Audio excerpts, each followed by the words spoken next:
Hello Zoosk daters! I made this video just for you. My name is Marni, owner of the Wing Girl Method, and from here on out, I will be your very own personal wing girl. That means it's my job to explain women to you and break down all the frustrating, confusing, and mind-boggling things they do. And I'll also tell you what to do to get the women you want using my insider resources. So first dates suck. They do. They're nerve-wracking, you gotta get all gussied up for something that may be a total waste of your time. Plus, in today's app world, you could be having one of these a night with someone you've barely invested anything into. The light at the end of the tunnel for first dates is that even though the majority of them don't continue on to a second date or more, the few that do become something pretty amazing. Which means that even if your upcoming date may not be the date, there's still some go-to first date rules you absolutely must not break to ensure your dating karma is solid. To help me break down a few of these rules, I've asked my friends over at Zoosk to provide me with some hard facts and stats provided from their online dating users. These stats reveal big deal breakers that you may not be aware of but need to know to ensure success in dating. So have no fear because your wing girl is here. Number 1, being a gentleman is still a plus with women. After surveying 9,000 Zoosk members, a whopping 95% think that holding a door open on a date is romantic, and 93% feel that public displays of affection are romantic, and 82% think that paying for your date is romantic. I tend to agree with 95% of people about holding doors.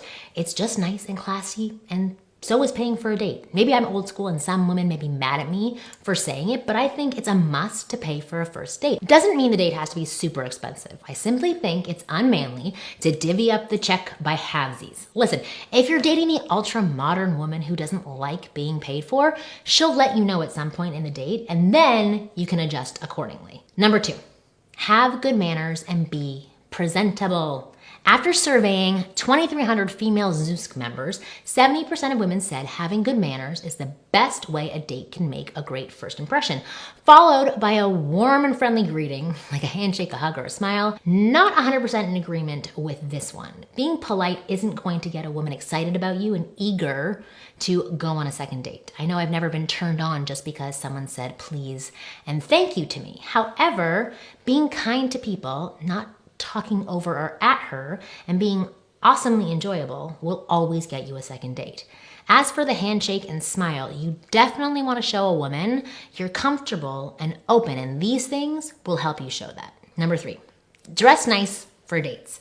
So after surveying over 600 Zoosk members, 86% of singles say it's important to dress nice for a date, and the majority of women feel strongly about this one. 94% of women agree that dressing nice for a date is a must. All right, so this stat needs a little bit of interpretation.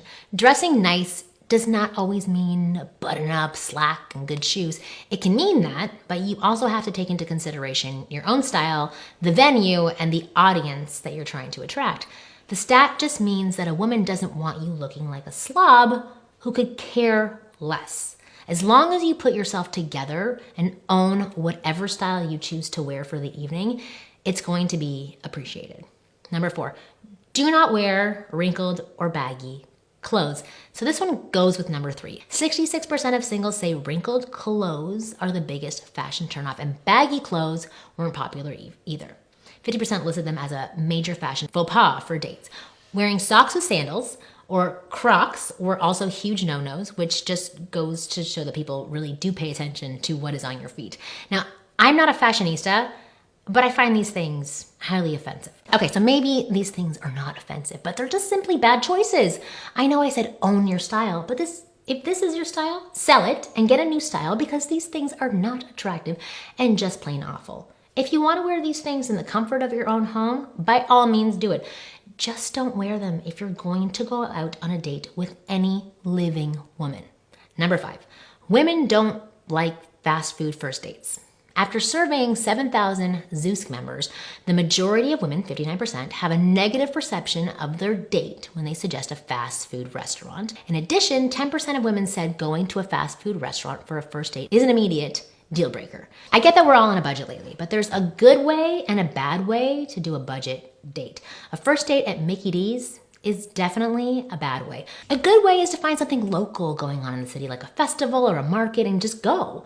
Equally as budget friendly, but doesn't signal, I want this date to be over quick and possibly lead to horrible diarrhea for both of us. I do have to note that I have had many successful first dates that did end at a fast food chain. This was after an enjoyable evening out, and the fast food option was a naughty late night option that we could both bond on. In this case, it's acceptable to take your date out for fast food, but never do it as the first date location.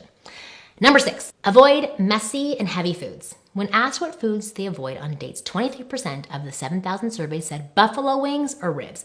Other unpopular foods for date night are Indian food and anything that's hard to pronounce. As I've said before, you're not kidding anyone if you think you're meant to show your true self on a first date. I know I don't want to see all your flaws, and I certainly don't want you seeing mine just yet. Let me like you first, and then you can show me all the gross human stuff that you do, which is why eating messy foods or foods that can upset your belly are big no-nos for first dates. Sticking to easy to digest foods and foods that don't require a bib are always a plus. Save that for date number 2. Listen, at the end of the day, if you guys have a wild connection and the conversation just clicks, these things aren't going to matter. You can eat wings and ribs and spill them all over yourself. The advice given in this video was for those dates that start off as, I'm not so sure if I like this guy just yet. You don't want to give her reasons to push you into the no category. So follow the advice in this video to ensure your best self can shine through and isn't clouded by silly little deal breakers. For more tips on how to rock the first date and make her want you, go to wrinkled.com or check out my other videos on YouTube. And I'll see you soon.